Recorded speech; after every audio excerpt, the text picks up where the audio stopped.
ترکی کا ایک نوجوان تھا، عثمان اس کا نام تھا، نیک تھا اور مہمان نواز طبیعت تھی۔ اس کو جب کوئی مسافر مل جاتا وہ اسے اپنے گھر لے آتا اور مہمان نوازی کرتا۔ جو محلے کے لوگ تھے ان کو یہ بات پسند نہیں تھی کہ اجنبی آدمی ہماری آبادی میں کیوں آتا ہے، وہ اس چیز کو معیوب سمجھتے تھے۔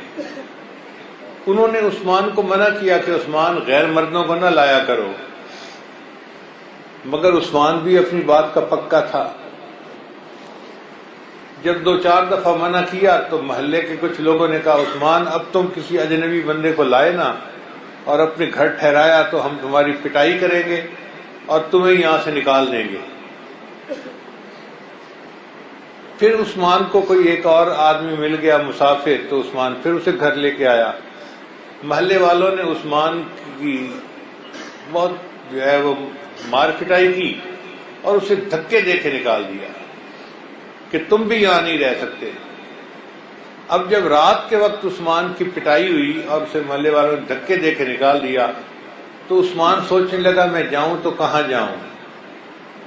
کچھ فاصلے پر ان کے شیخ کا شہر تھا، تو دل میں خیال آیا کہ چلو میں اپنے شیخ کے پاس جاتا ہوں۔ تو عثمان نوجوان اپنے شیخ کی خانقاہ میں آئے اور ان کو ملے اور وہاں رات گزاری۔ ان کو ایک کمرے میں سونے کے لیے بتا دیا گیا۔ عثمان رات کو تھوڑی دیر سوئے، پھر جب اٹھے تو انہوں نے کمرے کا جائزہ لیا تو ایک الماری بنی ہوئی تھی، اس میں قرآن مجید پڑا ہوا تھا اور اس طرف وہ رات کو اپنی ٹانگیں لمبی کر کے سوئے ہوئے تھے، یعنی انجانے میں پاؤں اس طرف رہے ساری رات۔ اب جب عثمان کو یہ احساس ہوا کہ میں تو ساری رات جدھر ٹانگوں کا رخ کر کے سویا رہا ہوں ادھر اللہ کا قرآن پڑھا تھا، تو اس وقت تو بڑا خوف طاری ہوا، اوہو میں نے اللہ کے کلام کی بے ادبی کر دی۔ چنانچہ انہوں نے قرآن مجید کو اٹھایا، اپنے سر پہ رکھا، کبھی چومے کبھی آنکھوں سے لگائے، پاگلوں کی طرح قرآن مجید سے محبت کا اظہار کر رہا ہے اور اللہ سے معافیاں مانگ رہے ہیں، اے اللہ مجھے معاف کر دے، میں آپ کے قرآن مجید کا ادب نہیں کر سکا۔ عین اس وقت جب عثمان یہ کہہ رہا تھا تو اس کے شیخ آئے اور انہوں نے آ کر کہا کہ عثمان مجھے غیب کی طرف سے یہ اشارہ ہوا ہے کہ تمہیں یہ میں کہوں کہ تم یہاں سے چلے جاؤ اور اللہ تعالیٰ تمہارا حامی و ناصر ہوگا۔ اب عثمان پریشان، گھر سے محلے والوں نے نکال دیا اور شیخ کی خانقاہ پہ آیا ہوں تو اب شیخ حکم دے رہے ہیں کہ تم یہاں سے چلے جاؤ۔ تو عثمان روتا ہوا اس خانقاہ سے نکلا اور شہر سے باہر گیا۔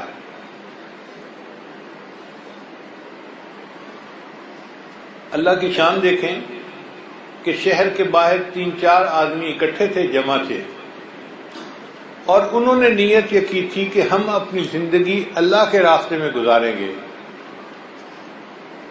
مگر فیصلہ نہیں ہو پا رہا تھا کہ ان کا امیر کون ہوگا۔ وہ جس کو امیر بناتے وہ کہتے نہیں میں نہیں بن سکتا، میں نہیں بنتا۔ تو وہ اس نتیجے پر پہنچے کہ اچھا ہم شہر کے دروازے کے باہر صبح جا کے کھڑے ہوں گے، جو بندہ صبح کے وقت شہر سے پہلے سب سے باہر نکلے گا ہم اس کو اپنا امیر بنا لیں گے۔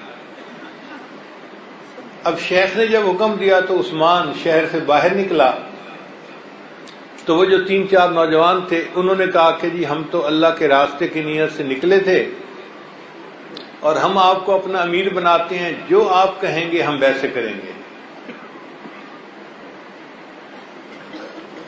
عثمان نے کہا بہت اچھا، چلو پھر چلتے ہیں سرحد کی طرف، اور سنا ہے کہ وہاں پر عیسائی مسلمانوں کو بہت پریشان کرتے ہیں اور ان کے خلاف انہوں نے ایک بڑی فوج لا کے کھڑی کی ہے، ہم بھی وہاں جائیں گے اور اللہ کے راستے میں اپنی جانوں پہ نذرانے پیش کر دیں گے۔ یہ 3-4 آدمی سرحد کی طرف چل پڑے۔ اب جس بستی سے گزرتے لوگ ان نوجوان لڑکوں کو دیکھ کے پوچھتے تم کہاں جا رہے ہو؟ یہ کہتے کہ ہم تو اسلام کی سربلندی کے لیے اپنی جانیں پیش کر چکے ہیں اور ہم سرحد کی طرف جا رہے ہیں۔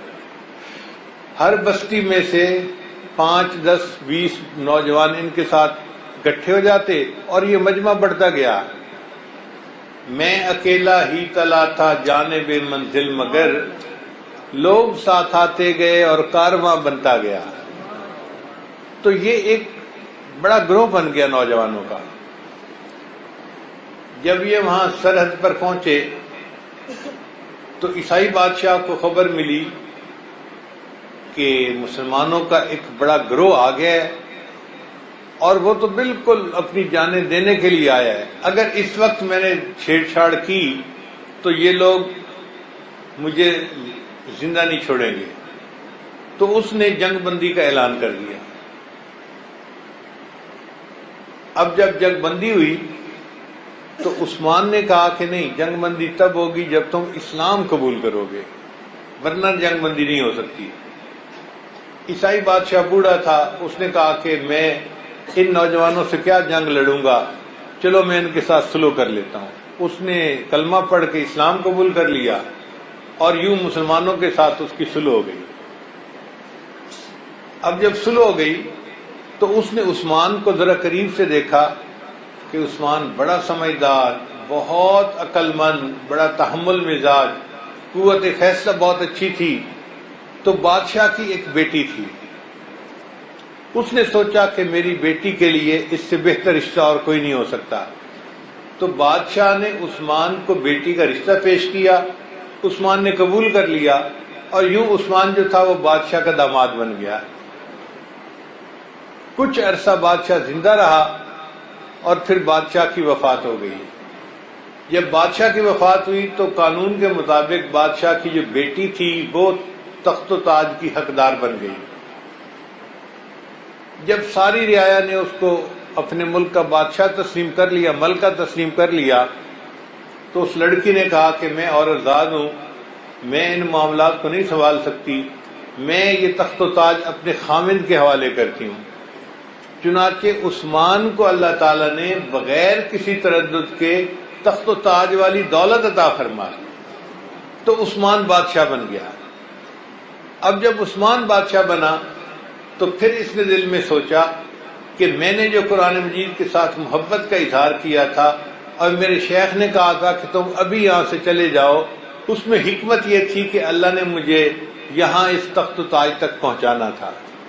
کیونکہ اللہ نے قرآن مجید کی وجہ سے مجھے تخت و تاج عطا کیا، لہذا میں اس ملک میں قرآن مجید کے قوانین کو نافذ کروں گا اور اسلامی قوانین کے مطابق سب زندگی گزاریں گے۔ یہ سلطنت عثمانیہ کی ابتدا تھی۔ اللہ نے 3 برے اعظموں تک اس سلطنت کو پھیلا دیا اور عثمان مسلمان بادشاہ بن کر ان کا بادشاہ رہا۔ وہ نوجوان جس کے پاس کچھ نہیں تھا، اللہ نے قرآن مجید کی محبت کی وجہ سے اس کو تخت و تاج بھی عطا فرما دیا اور اس کو دنیا کی نعمتیں بھی عطا فرما دی۔ یہ قرآن مجید بندے کو دنیا میں عزتیں دیتا ہے، کوئی بھی ہو۔